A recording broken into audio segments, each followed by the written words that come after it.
Woof. Okay, so here is the new DevBlog that came out today, April 25th, regarding Clan Battles Season 21, Closed Test 12.4. So, they are wanting to share, Wargaming is wanting to share details about the 21st season of Clan Battles. It'll go from May 29th to July 17th. The Clan Battle Season Cachalot. Cachalot. Why are they naming it after a sub? That does not bode well. That does not bode well at all. Okay. It'll be a 6 versus 6 format with tier 8 and 9 ships. So they're doing the multi-tier thing. Okay. The following restrictions will apply from the start. General restrictions, no carriers or subs. Then why the hell did you name it Cachalot? That's just weird. I'm sorry. No more than 2 tier 9 ships per team. So that means out of the 6 ships, there's going to be at least 4 tier 8s. You could have 5 or 6 tier 8s, but there's going to be at least 4 tier 8s. Okay. No limits on number of battleships per team. Ooh. Are we going to see some all secondary teams like build their Massachusetts and Zeitons and Bismarcks and all of that and just plow forward? That would be interesting. After 1 week, the limit will change to no more than 1 battleship per team. So they're saying we're going to give you 1 week to make all battleship team, tier 8s and 9s. Okay. I don't see any problems with that. Yeah. No more than 3 mercenaries, so you can have half your team as mercenaries. Okay, restrictions on specific ships. Ships that have an alternative version like black or collaboration versions are included in restrictions by default when the original is restricted but not listed separately. So, limited the number of Cherbourg, Brest, Carnot, and Schroeder. 1 team may not have more than 2 of these ships in total. Okay, so we can at least have 2 Brests. That's a good thing. Okay, just wanted to make sure. Limited number of Fantastic, Terrible, Kiev, Mogador, Nebraska, Delaware, and Kearsarge. 1 team may not have more than 2 of these ships in total. So that means you could have 2 Fantasts. You could have 2 Kearsarges or a Kearsarge and a Delaware.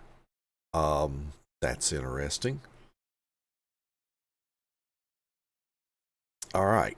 Limited the number of Kidlo, Yang, Cossack, Akazuki, Benham, Kidda, Nebraska, Delaware. 1 team may not have more than 2 of these ships in total. Wait a minute. You just mentioned Nebraska, Delaware, and Kearsarge.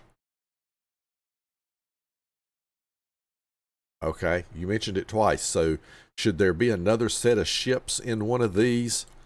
Or, yep, proofreading is a thing, folks. Proofreading is a thing. Limited the number of Massachusetts, Lennon, Ruprecht, Nebraska, Delaware, and Kearsarge. 1 team may not have more than 1 of these ships in total. Wow. So that means you've got to pick your poison. You got to pick the secondaries. You got to pick the tank, or you got to pick the pseudo carrier. That's interesting. Okay. Limited the number of Alaska, Kronstadt, Nebraska, Delaware, and Kearsarge. You listed this twice again. That's interesting. Don't understand why they did that. 1 team may not have more than 1 of these ships in total. Okay. So Alaska, Kronstadt, and you can't have more than 1 of those on a team. Musashi and Georgia, as the Brits would put it, Musashi and Georgia are right out. You cannot have 1 of those at all. All right. Interesting. So, what are they saying? Now, what are all these groups? Group A, max of 2. Cherbourg, Brest, Carnot, and Schroeder. It would just be a crime if you couldn't have 2 Brests. I mean, come on. We know that. That can never be. You should always be able to have 2. It's just a thing. Group B, max of 2, but max of 1 across groups B, C, D, and E. This is a little confusing. I mean, I'm an engineer, and this isn't flowing very well. Let's put it that way. A little confusing. Group C, max of 2. Okay. Group D, max of 1. Group E, max of 1. And then band. Okay. Battles will be held on the following maps: North, Trap, Hotspot, Sleeping Giant, Trident, Loop, and Northern Waters. Okay. I'm not a map savant, so I can't immediately think of the map name and picture exactly which map that is, so not much comment I can make there. But let's look at this multi-tier. So they're saying in Season 17 they allowed clans to bring 7 ships of Tier 10 and include up to 2 super ships. Community feedback was extensive. Yeah, I bet it was extensive, all right. But the biggest takeaways were that the multi-tier format was exciting and new, but that certain pairs of super ships were too strong. Well, duh. Overall, the feedback was that it was nice to move it in a direction that had not been done before, but that specific cases needed attention beforehand, and quicker reactions were needed with restrictions. Makes sense. I'll give it that. Season 19 was Tier 8. So they're setting up what they're doing, I think, here. They're trying to set up, say that, hey, we had more than 1 tier allowed. And so they're saying, well, we allowed Tier 10 and super ships. So that, again, that's a setup to this season allowing Tier 8 and 9. Okay. And then now they're saying, they did Tier 8 in Season 19, which was the first time since Tier 6.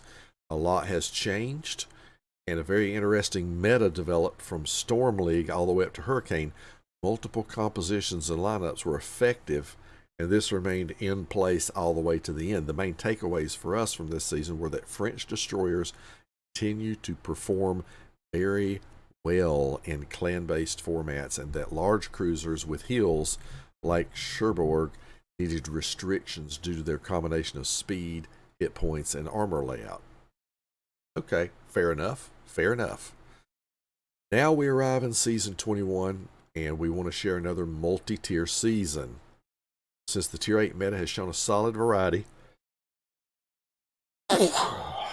Mercy. What is it that makes me sneeze? It must be I'm allergic to Wargaming. I've figured it out now.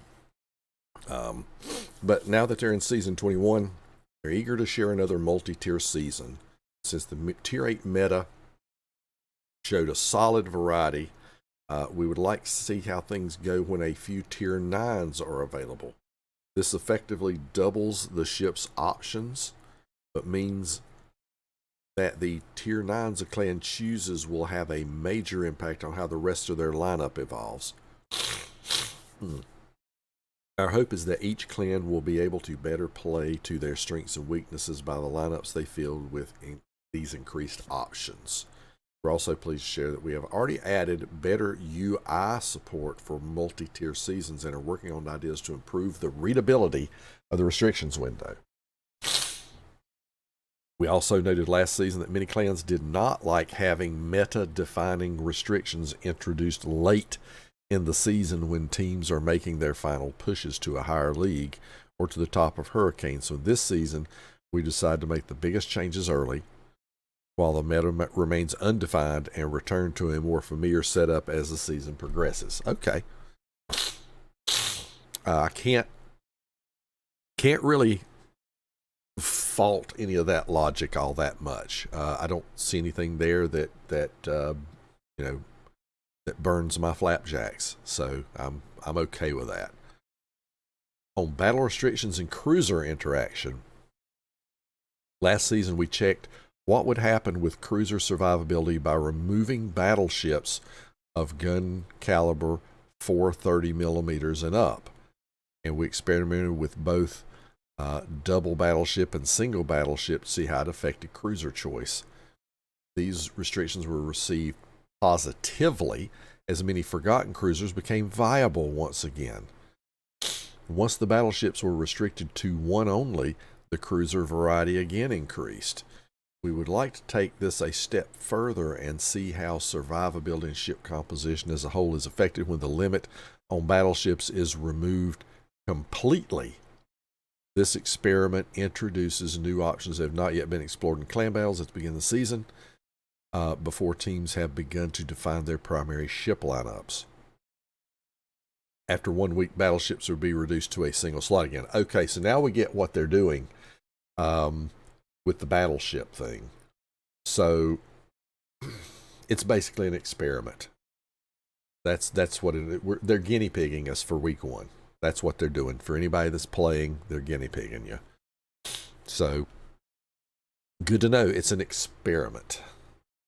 So in hybrids and Delaware, Nebraska, Kearsarge, to find out how hybrid battleships perform in competitive modes, we allowed Louisiana into the last week and half. I guess that means last week and a half of season 20. It allowed us to better understand how such ships are played in clan battles, how similar or different they are to CVs and competitive formats, how great an impact they have based on league. Turned out while Louisiana was strong in some leagues, she was not the best pick across all leagues. The obvious benefits of the hybrid are the ability to spot destroyers, increase damage by cycling planes, blah blah. Spotting, of course, anywhere on the map. And while it performed well in popularity and effectiveness with the accurate and sturdy USM bombers, it was not the case with the Tone in the Tier 8 format of Season 19. Tone was a viable choice brought by a number of clans, but was not either an immensely popular choice nor an immensely successful choice despite having controllable planes. So clan feedback was that Tone was a fun choice that allowed them to trade gun power over time for the situational ability to spot or drop torpedoes, but that using the planes was not an automatic need. We would like to take a look once more at where the line is for a hybrid ship between must-have and a viable choice in a clan battle lineup. So they want to give a special thank you to all the players that helped with our with feedback and specific details of how Louisiana performed at the higher end. So, okay. I mean, if they're really, really going to seriously look at and consider how these things are performing, I don't have a problem with them doing a little short period test, especially the first week of the season or something like that, just to see what happens, especially if it helps them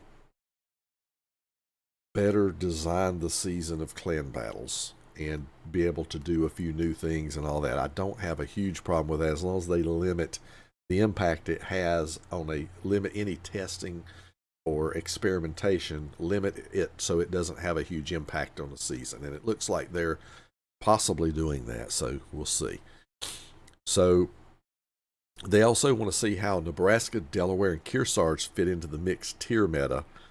It's possible they'll be regarded the same as Louisiana, but it's also possible that a Delaware Kearsarge is not as useful as another Tier 9 choice.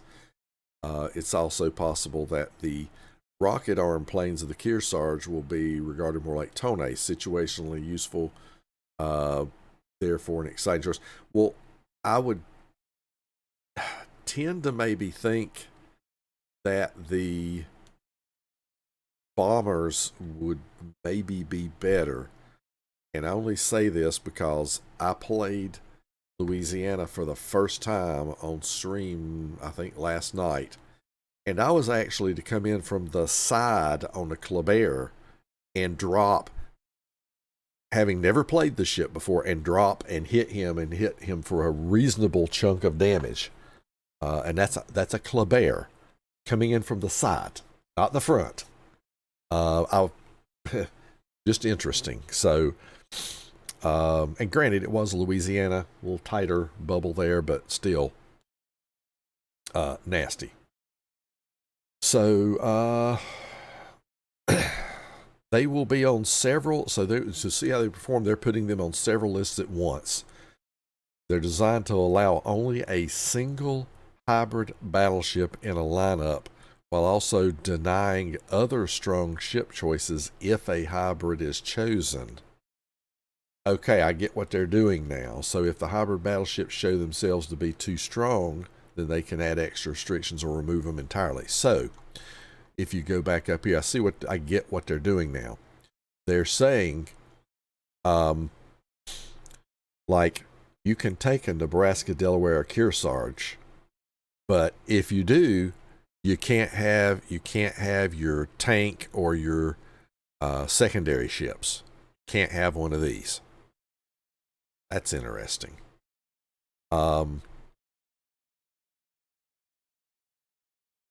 Okay. So that's very interesting.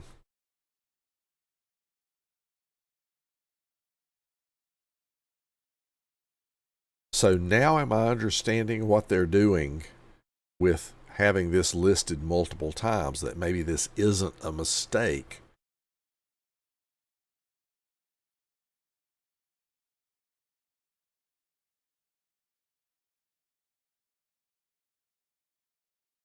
Okay.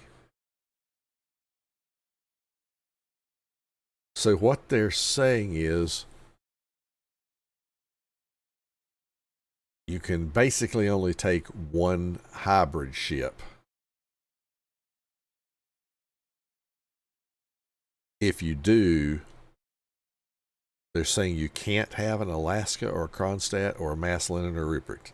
That's what I'm getting out of this.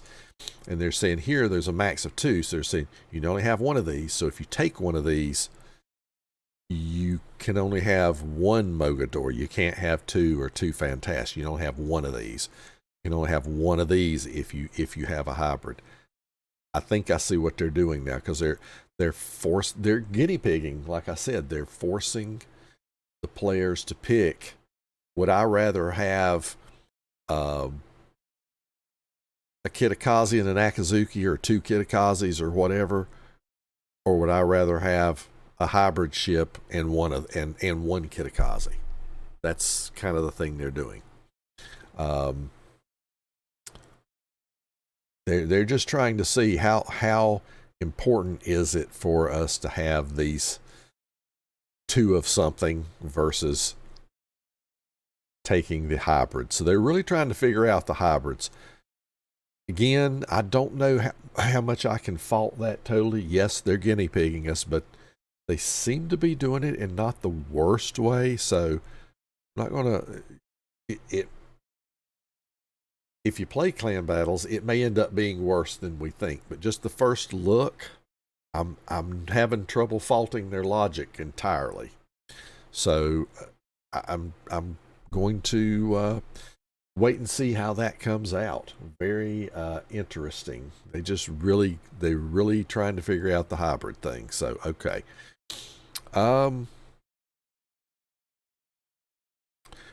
And then quicker reactions from Wargaming. Another important piece of feedback was that more reactive restrictions from our side were appreciated by those players heavily invested in clan battles. They've tried this for several seasons now. Once again, they want to closely monitor popularity success rates, as well as taking feedback. With a multi-tier season, the number of ships available essentially doubles, so the restrictions are by necessity more complicated. That is a correct statement. They'll keep an eye on other ships that may be problematic, as well as engaging the current effective. So okay, that's really the takeaways. Wargaming says we're going to continue to, make sure that we react quickly. So I'm guessing that's going to be weekly or bi-weekly at the very least. They are really trying to get a handle on the effect of hybrids, so they're making it so you can only have one, but they're also making it so if you do choose one, then you can't have 2 of something else that might be a thing. So I get what they're doing. They want to see how bad people want to play the hybrids, and if the hybrids are really, really good, then they will choose it over that. So okay. What else here? Oh, and then the other big thing is week 1, no limit on number of battleships. So you can take a team with 6 battleships, probably 2 tier 9s and 4 tier 8s. That could be a thing. That's interesting. That is interesting.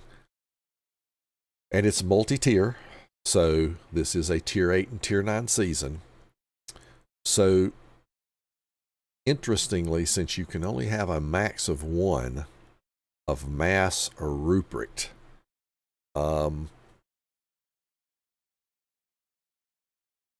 what's to say that you don't, let's say you pick a Ruprecht because you got the better, you got the really good torpedoes on there. So Ruprecht is tier 9. And so you can't have your mass, but you got the Ruprecht. Then let's say you take, what's the tier 8?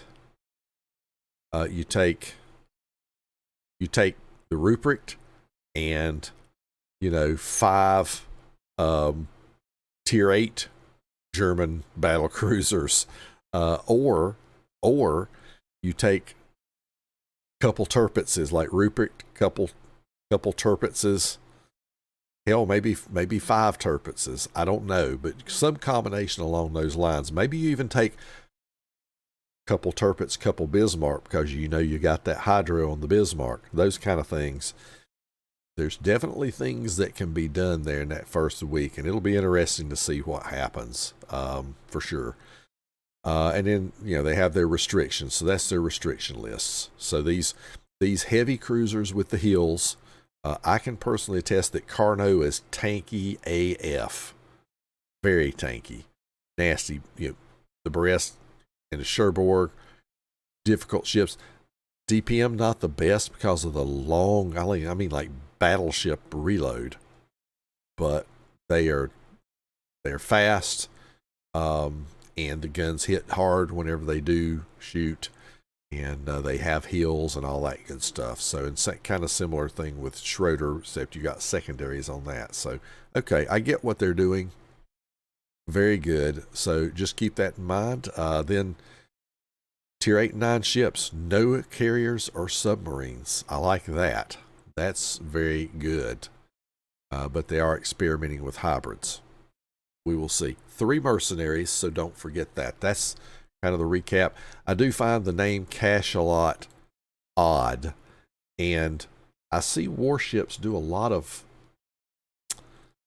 things where they kind of foreshadow, if that makes sense. For example, you remember subs came out in a Wargaming had at one time said we will never put subs in the game. Well, they had subs in one of the Halloween events. Well, that turned out to be the testing ground what they were really going to do. And now we've had the ducks in the hot tub thing, and they had mines. So it'll be interesting to see when mines hit the real game. I suspect that one is foreshadowing that to come. So interestingly, does that mean that the name of this clan battle season is forecasting what's to come next season? There may be subs in next clan battle seasons. Mark the Tater's words on that, and let's see what happens. I could be wrong, but just saying, keep it in mind. And that's it. That is the DevBlog from today, April 25th, for Clan Battle Season 21. Now, let's go play some World of Warships. Thank you so much for watching the video. Don't forget to like and subscribe. And if you want to see notifications of future videos, just ring the bell. Until next time, Tater Dawg says, woof.